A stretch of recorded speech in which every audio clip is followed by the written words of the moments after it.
And so pretty quick I said, man, I want to go to the NFL. And so I went to my big cousin Tamar one night. I said, man, listen, I want to go to the NFL. And so we got to work for this thing. So the thing we're going to do every night, we're going to be patient. We're going to engage in consistent action. Every night we're going to race light pole to light pole with no shoes. So every night we would get out in the street, race light pole to light pole. One night a coach came down the street. He signed me and my cousins up for organized sports, right? First time being in organized sports. We get in organized sports. The thing was, after practice, everybody would leave to go home. And I always had to sit on the bench and wait on my mother because she worked at Wendy's. And so when my mother would show up in the park, it would be about 10 o'clock, 10:30 at night. So I'm sitting there, and when my mother would pull up, she drove an old Buick Regal, hubcaps off the car, seats torn up, the car was all beat up. And she would pull up in the park 10:30 at night. I would jump off the bench. I would sprint over to my mother. I would say, Mom, if you don't mind, can you please sit back in your car and turn on your car lights? I have to do some extra drills. I have to go to the NFL. So you would never have to work another day in your life. And I knew my mother was tired. And every night, my mother would sit back in that car, and those car lights would hit that field. And he had a 7-year-old kid doing backpedaling drills, running sprints, running laps, chasing his dream to go to the NFL. But just beyond those car lights, I could always connect with my mother's eyes. So it made me dig a little bit deeper. It made me push myself a little bit further. It made me work a little bit harder. It created a certain level of sweat equity in what I was doing. It created a certain level of pride in what I was doing. You know why people quit? People don't have pride in what they do. You know why people stop? They're selfish, and it's just about them. But when you have a bigger purpose to why you're doing what you're doing, and you want to honor the sacrifices that others have made for you, it's nothing for you to keep going when you hit adversity.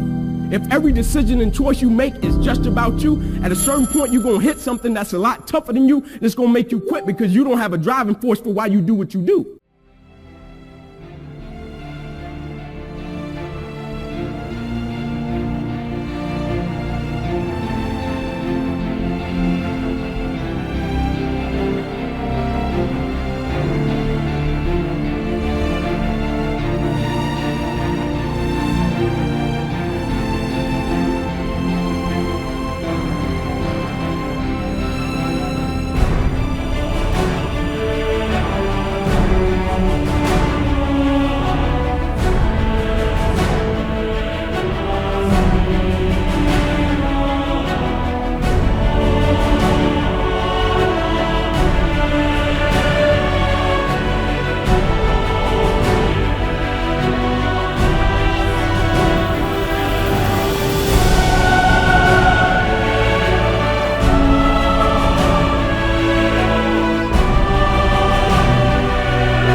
never cheated. I never cheated.